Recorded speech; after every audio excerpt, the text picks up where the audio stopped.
여러분 안녕히 주무셨습니까? 참 좋은 아침입니다. 2018년 10월 5일 금요일 말씀으로 드리는 오늘의 번제 함께 합니다. 이사야서 52장 말씀으로 같이 할 때 우리는 15절까지 중에서 7절부터 10절까지만 읽습니다. 시작. 좋은 소식을 전하며 평화를 공포하며 복된 좋은 소식을 가져오며 구원을 공포하며 시온을 향하여 이르기를 네 하나님이 통치하신다 하는 자의 산을 넘는 발이 어찌 그리 아름다운가. 너의 파수꾼들의 소리로다. 그들의 소리를 높여 일제히 노래하니 이는 여호와께서 시온으로 돌아오실 때에 그들의 눈이 마주 보리로다. 너 예루살렘의 황폐한 곳들아 기쁜 소리를 내어 함께 노래할지어다. 이는 여호와께서 그의 백성을 위로하셨고 예루살렘을 구속하셨음이라. 여호와께서 열방의 목전에서 그의 거룩한 팔을 나타내셨으므로 땅 끝까지도 모두 우리 하나님의 구원을 보았도다. 오늘 우리가 함께 읽은 말씀 중심으로 큰 삶, 작은 삶, 충만한 삶이라는 제목의 하나님 말씀 증거합니다. 큰 삶, 작은 삶, 충만한 삶.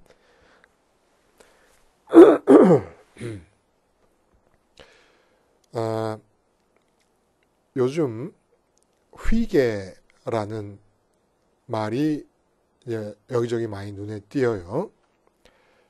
그리고 소확행이라는 말도 자주 접하게 됩니다. 그래서 이 회개라고 하는 말의 뜻이 뭐냐라고 이제 찾아봤더니 덴마크어이기도 하고 노르웨이어이기도 한데 안락함을 뜻하는 거예요. 안락함, 편안함. 근데 이제 이 회개라고 하는 말은 꼭 회개 라이프라는 단어와 같이 이제 사용을 합니다. 근데 이것이 소확행의 삶과 또 맞닿아 있어요.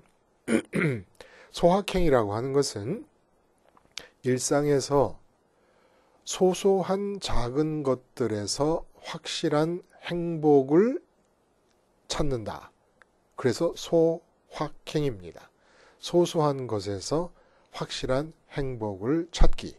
이게 소확행이에요. 그게 이제 회개라는 말과 이제 같은 의미라는 거예요. 이렇게 보면은 크게 우리가 살아가는 방식을 세 가지로 볼 수가 있을 것 같습니다. 첫 번째는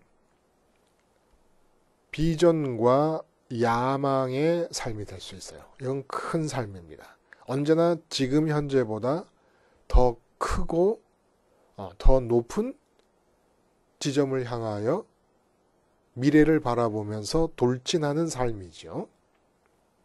이게 이제 큰 삶입니다. 근데 회개의 삶, 소확행의 삶은 작은 삶이에요. 미래를 향해 달려가질 않고 지금 행복거리를 찾아 두리번거립니다. 완전히 스타일이 다르죠. 그리고 결국 이 두 가지 삶의 이러한 삶의 방식을 채택하는 이유가 뭡니까? 다 마음의 충만감을 지향하고 있는 거예요.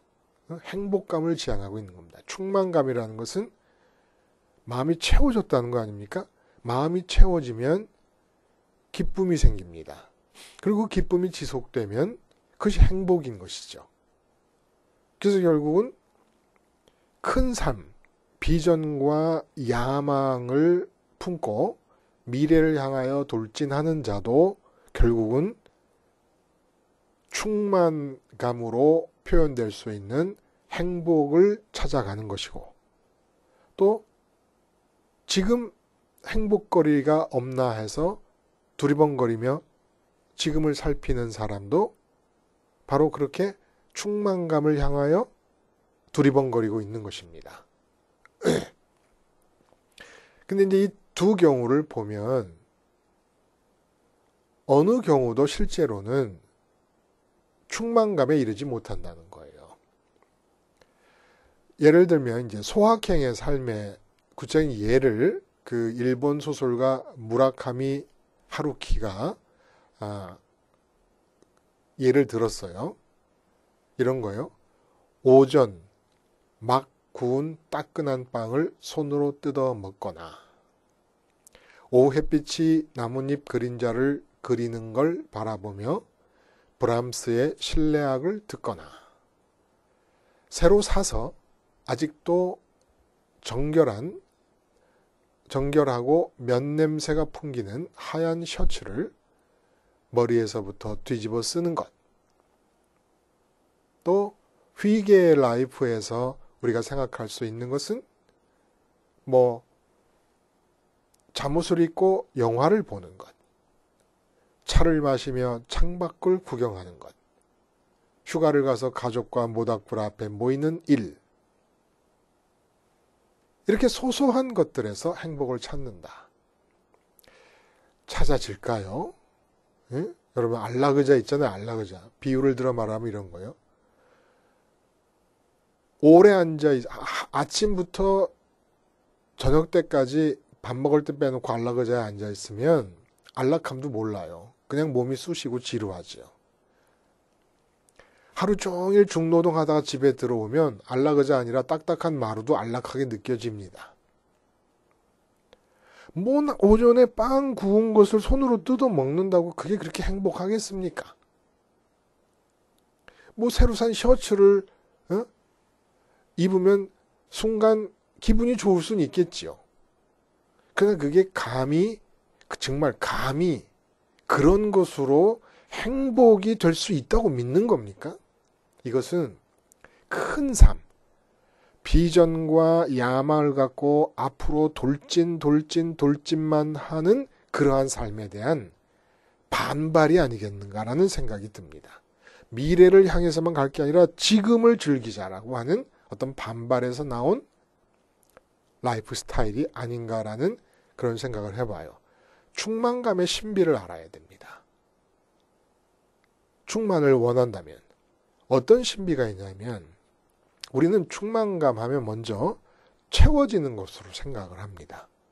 근데 절대로 마음은 대통령 자리를 꿈꾸고 달려가서 대통령 자리를 얻든지 큰 삶을 이제 살면서 아니면 오전에 갓 구운 빵을 뜯으면서 커피 한 잔에 그걸 먹든지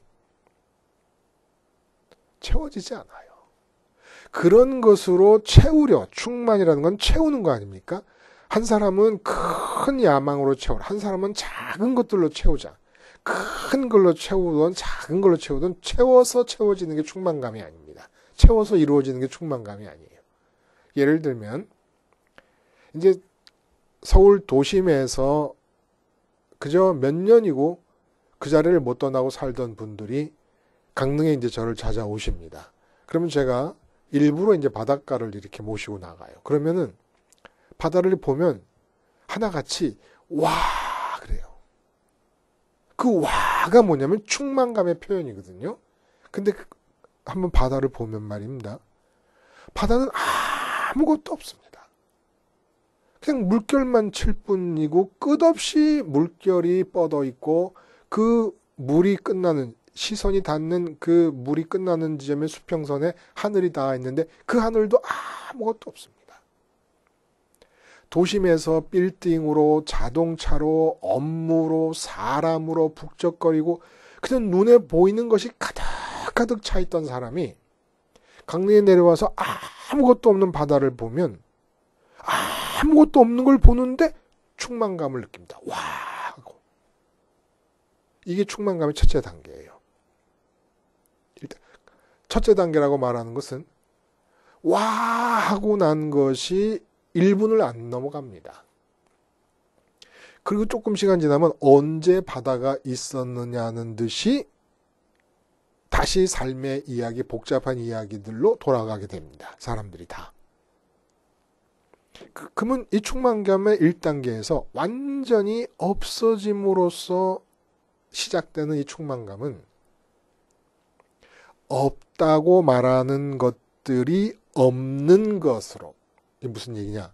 우리가 없다고 말하는 건 빌딩이 없고 뭐 자동차가 없고 도심에서 사람들과 사람들이 추구하는 모든 것이 바다에는 아무것도 없지 않습니까? 근데 그 없다고 하는 영역에 있는 것들 다 제외하고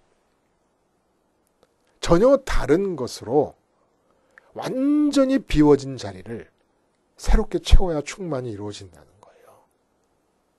근데 늘 가득가득 차 있는 세상을 바라보면서 그 중에서 높은 자리, 많은 자리 이런 걸 향해서 달려가서 그걸 채운다고 채워지지 않고 이제 달려가는 게 지치니까 지금 현재 만날 수 있는 작은 일에서 행복을 찾자고 해서 두리번거려서 뭘 찾아낸다고 거기서 행복이 주어지는 게 아닙니다. 돈 많은 사람들, 특히 젊은 사람들 와이셔츠 한 번 입고 버리는 사람들도 있어요. 그런다고 행복해지는 게 아니에요. 맨날 새 와이셔츠 입는다고 행복해지는 게 아니지요. 그냥 그거는 야망과 비전을 향해 달려가는 큰 삶이 결코 행복을 주지 못하는구나라는 것에 대한 반성, 반작용 정도로 이해하면 맞는다는 얘기입니다. 그럼 충만이라는 건 도대체 어떤 것이냐? 오늘 본문에 이 충만에 대한 얘기가 나와요. 충만의 정수가 무엇이냐? 충만을 얻기 위한 정도가 무엇이냐라는 것을 오늘 본문이 얘기해 주고 있다는 겁니다. 여전히 그 포로 해방의 역사적 배경을, 이 미래에 일어날 역사적 배경을 염두에 두고 지금 우리에게 시간을 초월한 진리를 지금 말씀해 주고 계시는데, 우리가 읽은 부분에서 좋은 소식을 전하며 평화를 공포하며 복된 좋은 소식을 가져오며 구원을 공포하며 시온을 향하여 이르기를 네 하나님이 통치하신다 하는 자의 산을 넘는 발이 어찌 그리 아름다운가. 산을 넘는 발이 어찌 그리 아름다운가. 좋은 소식도 얼마나 좋은지 그냥 좋은 소식이라고 한 번 말해갖고는 직성이 안 풀려갖고 좋은 소식, 그리고 복된 좋은 소식, 그리고 구원, 이렇게 막 2중 3중으로 좋음을 표현해내는 겁니다. 근데 이 좋음이 큰 삶에서처럼 내가 앞으로 돌진해서 쟁취해야 되는 게 아니고, 또 지금 현재 내게 있는 것도 아니고, 큰 삶과 작은 삶을 합쳐서 말하자면 큰 삶에서 미래에서 이루고자 하는 그것이 지금 작은 삶에서 중시하는 그 지금애로 나를 찾아온다는 겁니다. 이래야 진짜 충만이 이루어진다는 거예요. 응? 정말 좋은 것, 정말 값진 것, 정말 내 마음을 채울 수 있는 것이 지금 현재 이 세상의 나의 삶에는 없어요. 근데 그것이 지금 내게는 없는 것이 나에게로 온다는 거예요. 마치 대통령을 꿈꾸고 있는데 나는 가만히 있는데 지금 이 자리에 있는데 대통령이란 자리가 내게로 다가오는 것과 마찬가지로 진짜 나를 채울 수 있는 무엇인가가 내게로 다가온다는 겁니다. 그것을 오늘 이 7절부터 13절까지 우리가 읽은 부분에서 얘기해 주고 있는 거예요. 이 충만한 삶. 그래서 이 충만한 삶이 도대체 뭐겠어요, 여러분? 결국 복음이 가져다 주는 삶을 얘기하는 거 아니겠습니까? 그래서 이 충만한 삶의 내용을 보면 이중 충만이 이루어집니다. 이중 충만. 지금 포로된 자들을 해방시켜주는 역사를 배경으로 하고 메시아를 통해 이루어지는 어떤 해방과 자유의 복음을 얘기해주고 있는 거예요. 그러면 도대체 어떤 것으로 충만해지느냐? 하나님으로, 이중 충만이 마음은 하나님으로 충만해지고 내 삶은 하나님의 통치, 오늘 본문에 나오지 않습니까? 하나님의 통치하신다고 전하는 자들이라고. 하나님의 통치로 충만해진다는 겁니다. 이게 진짜 충만이라는 거예요. 큰 삶에서도 이루어질 수 없고 작은 삶에서도 이루어질 수 없는 진짜 충만은 하나님이 내게로 다가오셔서 내 마음을 채워주시고 내 삶은 이제까지 내가 이끌어가겠다고 해서 살 때도 충만했었어요. 뭐로 충만합니까? 혼돈과 공허와 흑암으로 충만합니다. 근데 혼돈과 공허와 흑암이라는 것은 태초의 무를 표현하는 표현 방식입니다. 그러니까 아무것도 채워지는 게 없다는 거예요. 아무것도. 그러니까 그 삶에서 충만을 기대했던 내 마음도 같이 공허해지는 것이죠. 혼돈스러워지는 것이고 어둠 속에 묻혀버리는 것이죠. 이 복음이 메시아를 통해서 이루어진 복음의 역사가 우리에게 주는 것은 지금 그 자리에 있으라는 거예요. 앞으로 달려나갈 필요 없다는 겁니다. 지금 그 자리에 있으면서 이 좋은 소식을 받아들이기만 하면 내 마음이 충만해지고 내 삶은 하나님의 다스리심과 하나님의 뜻으로 충만해지는 삶이 이루어진다라는 얘기를 지금 해주고 있습니다. 이게 진짜라는 거예요. 이 세상의 삶은 지금을 중시해서 아무리 지금을 두리번거려도 거의 행복이 없습니다. 갓 구운 빵을 먹으면서 즐거울 수 있으려면 이미 마음이 내게로 다가온 충만으로 충만해졌을 때 빵 한 조각도 기쁨이고 셔츠를 입는 것도 즐거움이고 음악을 듣고 가족들이 여행 가서 모닥불 위에 앉아 있는 것도 그리고 안락의자에 앉아서 창문 밖을 내다보는 것도 기쁨이지만 속은 공허한데 안락의자에 앉아서 창밖을 본다고 그게 행복이 되겠습니까? 내가 행복하다고 최면을 걸거나 자기 세뇌를 시키는 것일 수는 있지만 그게 무슨 진정한 우러나오는 행복이 되겠습니까? 참 불쌍한 거예요. 안타까운 것이고 정말 짠한 것입니다. 이런 식으로 행복을 찾으려고 하는 것 자체가. 예? 그러면 어떻게 해야 이중 충만이 일어나느냐? 내 마음에는 하나님으로 충만하고 내 삶에는 하나님의 그 보시기에 좋았더라로 결말 지어질 일들에 대한 뜻으로 계획으로 충만해질 수 있겠느냐라는 겁니다. 그래서 1절을 보니까 시온이여 깰지어다 네 힘을 낼지어다 거룩한 성 예루살렘이여 네 아름다운 옷을 입을지어다 이제부터 할례받지 아니한 자 부정한 자가 다시는 내게로 들어옴이 없을 것임이라. 여기 힌트가 있는 겁니다. 아까 뭐라 그랬습니까? 도심에서 공간이 꽉꽉 자동차와 빌딩과 사람들과 업무와 일과 문제들로 가득 차 있는 그 공간에서 살다가 강릉 바닷가에 와서 아무것도 없는 바다를 딱 대하면 사람이 와 그런다 그랬어요. 2단계가 필요합니다. 그래서 할례라고 얘기를 해요. 할례는 메시아가 오셔서 이루는 복음의 역사로 연관되어진 할례를 말하는 겁니다. 도대체 십자가 복음이 어떤 할례를 행한다는 겁니까? 내 마음에서 바다를 바라보고 있지 않는데도 불구하고 모든 것을 다 제거해 버립니다. 할례야. 내 마음이 요즘 우리가 사용하는 언어로는 밀착되어 있는 이 세상 것에 대해서 잘라내는 일을 하는 겁니다. 뭐가? 십자가 역사가. 그래서 내 마음이 바다같이 구름 한 점 없는 하늘같이. 그래서 너무너무 괴롭고 힘들다가도 풀밭에 벌렁 누워가지고 하늘을 보면 아무것도 없는 하늘을 보는데 오히려 마음이 충만해져요. 오래가지 못할 뿐이죠. 하늘을 보면서 내 마음에 채워졌던 세상 것이 다 잊혀지니까 그 순간 충만감이 느껴지는 겁니다. 이 1단계가 반드시 있어야 된다는 거예요. 근데 이 단계를 지속시키려면 어떻게 해야 되느냐? 계속 십자가를 바라보면서 내 마음과 세상이 붙어 있지 않습니까? 내 마음과 아내가 붙어 있고 자식이 붙어 있고 남편이 붙어 있고 업무가 붙어 있고 어떤 생각이 붙어 있고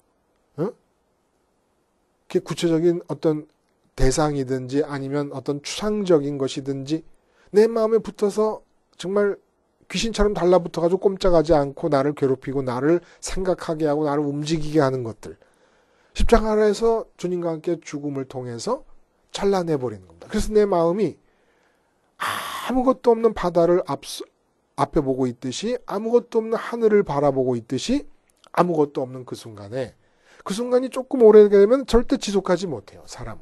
그 단조로움, 그 없음을 지속할 수는 없어요. 근데 이상하게 없음이 있음으로 가득 차 있던 내 마음에 순간적이나마 체험을 경험하게 해줘요. 참 이상한 거지요? 근데 그 체험은 지속될 수가 없습니다. 근데 예수 그리스도의 복음을 통해서, 십자가를 통해서 바다를 대면하고 있듯이, 하늘을 쳐다보고 있듯이 내 마음에 있던 세상 것들이 다 할례를 받아 잘라져 나가고 나면 그 빈 공간 안으로, 오늘 13절에 보면은 하나님이 메시아 예수님을 존귀하게 하셨다는, 존귀하다는 얘기는 승천을 시키셨다는 얘기입니다. 그래서 그 메시아가 승천하신 그것이 우리 마음의 길인 거예요. 길. 내가 길이요 진리요 생명이다 그럴 때 그 승천의 길이 길입니다. 우리에게. 우리 마음의 길이에요. 그 마음의 길을 따라서 하나님이 우리 안으로 들어오셔서 충만히 이루어진다는 겁니다. 그게 기쁜 소식이라는 거예요. 조물주가 우리 마음 안으로 들어오신다는 겁니다. 진짜 충만이라는 거예요. 그 14절 15절 뭐 왕들이 깜짝 놀라 그러지 않습니까? 모든 이 세상이 창조된 이래 그 어떤 사람도 경험해 보지 못한 충만이 나 개인에게 너무너무 간단하고 쉽게, 믿어지지 않을 만큼 쉽게 예수님의 십자가를 바라보면서 세상과 밀착되어 있는 나에게 죽었음의 고백을 통하여 할례가 이루어지면 내 마음에서 이 세상이 잘라져 나가고 세상과 붙어 있지 않는 오로지 마음만이 있는 그 순간이 되면 승천하신 예수님의 길을 따라 성령님께서, 하나님과 똑같으신 그 성령님께서 우리 안으로 훅 들어오시면서 충만히 이루어진다는 겁니다. 그래서 뭐라고 그래요? 좋은 소식, 복된 좋은 소식, 구원의 소식, 평화의 소식. 뭐라고 표현할 수가 없는 거예요. 너무 좋으니까. 이사야의 언어 세계 속에서 표현될 수 있는 이 단어가 부족한 겁니다. 그리고 뭐라 그래요? 시온을 향하여 이르기를 네 하나님이 통치하신다 하는 자의 산을 넘는 발이 어찌 그리 아름다운가. 통치하신다. 이젠 하나님이 다 다스려 나가시는 거예요. 다 다스려 나가시는 거예요. 그러니까 우리는 기쁨, 이 충만감으로 랩송이라 그러죠. 뭐 노래 같지도 않게 계속 말을 이어가는 그 랩송을 부르면 되는 겁니다. 어떻게 부르냐? 나는 십자가에서 죽었습니다. 이제 내가 죽은 이 세상 일에 대해서는 하나님의 나라가 임합니다. 내가 움직여야 될 일이 있으면 내가 하나님의 장갑이 돼서 하나님의 뜻을 이루게 됩니다. 이 노래를 계속 부르는 겁니다. 충만한 자의 노래, 충만한 자의 노래. 그래서 어떤 사람과 어떤 대상과 어떤 문제를 대면하든지 그것이 내 마음에 달라붙지만 못하게 하면 되는 거예요. 내 마음에는 바다를 대면하고 있듯이, 허허로운 하늘을 바라보고 있듯이 아무것도 없게끔 십자가로 할례를 행하는 겁니다. 어떤 것도 닿지 않게 잘라내버리는 겁니다. 세상 것은 완전히 잘라내버리는 겁니다. 그게 골로새서 2장 11절에 그렇게 얘기하지 않습니까? 그리스도의 할례라는 말을 하잖아요. 그리스도의 할례. 그 그리스도의 할례라고 하는 것이 손으로 하지 아니한 할례. 육의 몸을 벗는 거라. 육의 몸을 벗는다. 그러니까 마음이 육의 몸을 벗는 거예요. 마음이 육의 몸을 어떻게 벗어요? 육체가 있기 때문에 만나게 되는 모든 대상들이 마음에 와 달라붙어요. 육체가 있기 때문에 가족이 달라붙습니다. 마음에. 육체가 있기 때문에 돈이라는 문제가 달라붙어요. 육체가 있기 때문에 이런저런 고민들이 달라붙어요. 근데 그 육체가 있기 때문에 마음에 달라붙은 모든 것들을 다 잘라내는 게 그리스도의 할례라는 겁니다. 그렇게 비워지지 않으면 하나님이 임하실 수가 없는 것은, 왜냐하면 그 다음에 뭐라 그래요? 할례와 그 다음에 얘기해 부정한 자가 같이 있지 못하리라. 부정함 때문에. 원래 마음에는 하나님만 들어오십니다. 그래야 되는 거예요. 마음이 원래 사람 마음. 하나님 들어오신 다음에는 그 다음에 내가 보는 데서, 앞에 예를 들어 아내나 남편이 있으면 그 아내나 남편을 향하여 내 속에 들어오신 하나님으로부터 생각이 나가고 말이 나가고 행동이 나가면 되는 겁니다. 근데 우리는 어떻게 이제까지 살아왔냐면 눈앞에 아내가 있고 남편이 있으면 아내와 남편을 마음으로 받아들여 버립니다. 받아들여 놓고 내 마음 안에서 생각하는 아내, 마음 안에 생각하는 남편에 대해서 이렇게 해야 되겠구나, 저렇게 해야 되겠구나 해서 말하고 행동하고 한다는 거예요. 자식이 있어도 마찬가지고 사업을 해도 마찬가지예요. 사업을 한다 그러면 그 사업을 마음 안으로 받아들이면 안 되는 거예요. 할례를 행해야 돼요. 마음에서 그리스도 십자가로 사업과 내 마음 사이를 잘라내야 됩니다. 그래서 하나님으로 채워지면 하나님으로부터 사업에 대한 생각과 사업에 대한 뜻이 나가면 되는 건데 왜 사업을 안으로 받아들이냐는 겁니다. 스테반 집사님이 돌에 맞아 죽을 때 자기를 돌로 치는 사람들을 마음으로 받아들이지 않습니다. 마음에는 할례를 행해서 세상을 차단시켜 버렸습니다. 그러니까 하나님이 들어오십니다. 하나님이 들어오신 상태에서 자기를 돌로 치는 사람들을 향하여 말을 하다 보니까 저들을 용서해 주시옵소서라는 말이 나가는 겁니다. 근데 우리는 어떻게 생각해요? 돌로 치는 사람이 있고 나를 비난하는 사람이 있으면 그걸 마음으로 받아들여 버립니다. 받아들인 상태에서 하나님께 나가 기도도 합니다. 이거는 이미 복음을 받아들인, 이 기쁜 소식을 받아들인 자들이 아니라는 거예요.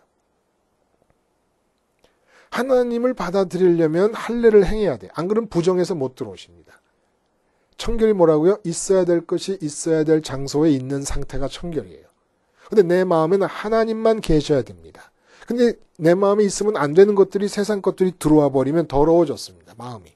그거 하나님이 못 오십니다. 하나님이 못 오신 더러움의 상태에서 큰 삶을 삽니다. 뭘로도 안 채워지죠. 뭘로도. 하나님이 안 계신 더러운 삶에서 작은 삶을 삽니다. 역시 뭘로도 안 채워지는 거죠. 아무리 빵 구워서 100번 뜯어 먹어도 그게 궁극적으로 행복이 될 수가 없죠. 내가 나한테 최면을 거는 것뿐입니다. 논리적으로 사람의 마음은 하나님이 들어가셔야 채워질 크기이기 때문에 논리적으로 팩트상 빵 구운 거 먹고 브람스 음악 들으며 창밖에 낙엽을 본다고 행복이 될 수가 없죠. 충만해질 수가 없죠. 그게 말이 됩니까? 근데 나한테 순간적으로 최면을 거는 거죠. 나를 쇠뇌시키는 겁니다. 왜냐하면 야망과 비전으로 뛰는 사람들의 삶에 대한 어떤 혐오감 때문에 그것에 대한 반성 때문에 그러나 어느 쪽에도 충만은 없죠. 하나님이 들어와 채워지는 크기를 뭐로 채우겠다는 겁니까? 그래서 그리스도의 할례와 부정함이 사라지는 이게 복음의 역사예요. 하나님이 그냥 들어오실 수 있도록. 그래서 우리는 절대로 미래를 마음에 품지 않습니다. 그리고 이 세상, 이 땅 위에 있는 지금을 두리번거리지 않습니다. 아무리 두리번거려 봐도 내 삶의 주변에 내 마음을 충만하게 해줄 수 있는 요소는 아무것도 없어요. 충만해지면 이 땅 위에 지금 현재 나를 둘러싸고 있는 소소한 것들도 감사와 기쁨과 행복감으로 관계할 수는 있지만 행복감이 하나님으로 인해 주어진 충만감과 행복감 속에서 오늘 갓 구운 빵을 감사와 기쁨으로 먹을 수는 있지만 하나님이 안 들어오셔서 비워진 마음 그리고 이 세상 것 이런저런 것들이 와 밀착돼서 부정해진 더러워진 마음을 갓 구운 빵과 새로 산 와이셔츠를 입는다고 새로 산 셔츠를 입으면서 면 냄새를 맡는다고 행복해질 수는 없고 충만해질 수는 없죠. 아니 이 좋은 길 새로운 셔츠를 사지 않아도 되고 빵을 굽지 않아도 되고 알라그자를 사지 않아도 되고 브람스 음악을 듣지 않아도 되고 그냥 주님의 십자가를 마음으로 바라보면서 내 마음의 할례를 행함은 그래서 내 마음이 이 세상에 대해서 완전히 죽어서 세상과 결별하기만 하면 하나님이 들어오시고 하나님이 들어오시면 내가 결별한 이 세상에 대해서 하나님의 통치가 일어나고 하나님의 뜻이 이루어지는데 그래서 좋은 소식 그랬다가 모자라서 복된 좋은 소식 그렇게 뭐라고 표현해야 될지 모를 정도로 이 좋은 소식을 왜 생활화하지 않는 겁니까? 예? 참 신기하잖아요. 그렇죠? 뭐가 신기하냐? 이 좋은 소식을 써먹지 않는 게 신기한 거예요. 이 좋은 소식이 담고 온 그 복음을 써먹지 않는 게 신기한 거예요. 맨날 큰 삶을 살거나 작은 삶을 살려고 애를 씁니다. 그러니 그 마음속에 하나님이 들어오셔야 없어지는 혼돈과 공허와 흑암이 어떻게 없어지겠습니까? 저같이 모자라는 무지렁이 같은 사람도 큰 삶을 사는 사람, 작은 삶을 사는 사람들을 향해 저절로 긍휼의 마음이 생겨요. 짠한 느낌이 들고 왜 저렇게 살고 있을까?